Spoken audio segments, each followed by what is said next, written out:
remember back in 2011, I got invited to do a missions internship in Southeast Asia.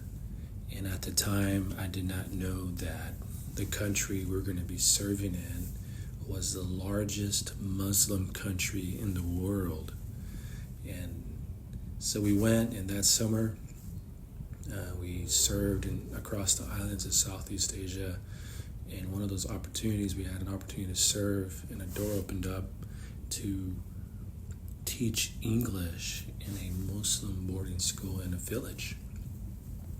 In this village, we stayed with the imam, the village imam. And every day we woke up at 4 a.m. and we had the same meal every day, fish and rice, and we taught English all day to kids in kindergarten all the way up to university. And we also learned that these kids in kindergarten to university are taught and they're memorizing the Quran.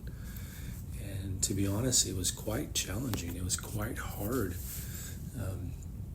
Then one day, it just hit me. It hit me, and I just realized that these people will never have the opportunity to hear the gospel unless someone goes and someone shares with them. And I also realized that we were probably the very first field workers to ever get into this village and be welcomed in and teach English. Well, our time came to an end, and we said goodbye to all of our friends that we made, and we drove away.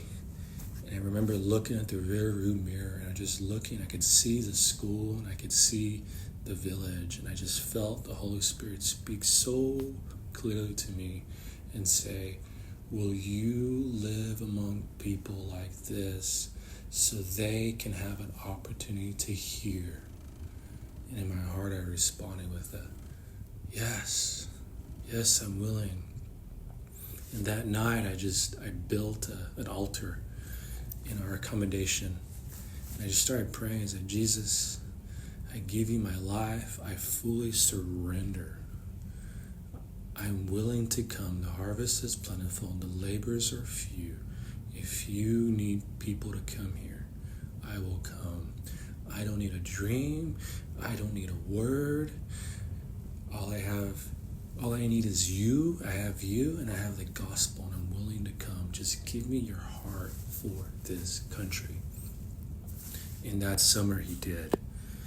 And after our time in Southeast Asia, we flew back to the States, and I knew that God was inviting me to live my life among the people in Southeast Asia.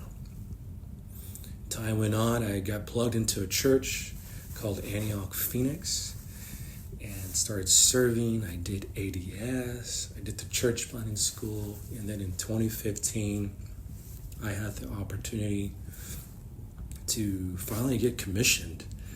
I thought I was going to be sent out in 2012 or 2013, but realized there was a process for me. And in 2015, it was time. And I got commissioned. And after the commissioning service at World Mandate West, I remember Jimmy Seibert going on the stage and asking everyone to pray for the nations and to pray for the nation that's on their heart.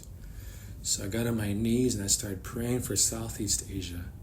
Started wailing and crying, and I felt the Holy Spirit speak so clearly.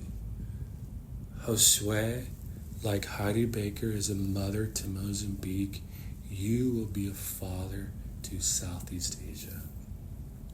And in that moment, I'm just feeling the weight of God. I'm just like responding, like, yes, Lord. Yes, Lord. I'll be a father. I'll be a father. And then shortly after, a dear friend came up to me and gave me a very similar word for word. And he said, Josue, like Heidi Baker is a mother to Mozambique, you will be a father to Southeast Asia. And in my heart, I just knew that was the word. And I held on to it.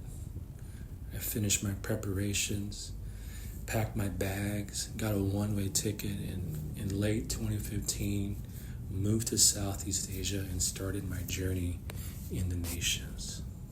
I'm just looking back and I'm telling you, like, this is what he's doing. He is revealing himself to the Muslims and the Hindus.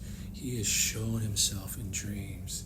He's revealing himself in powerful ways. He is healing and touching people like never before, because he longs for these people to know, and he loves these people. And the harvest is so plentiful, and the labors are so few, and there's such a need in Southeast Asia for people to be on the ground and to live among the people here and love them and share the gospel and pray for the sick. And I believe that we're in the middle of a great harvest here. And we're believing that he is moving. He's going to move across the islands like never before.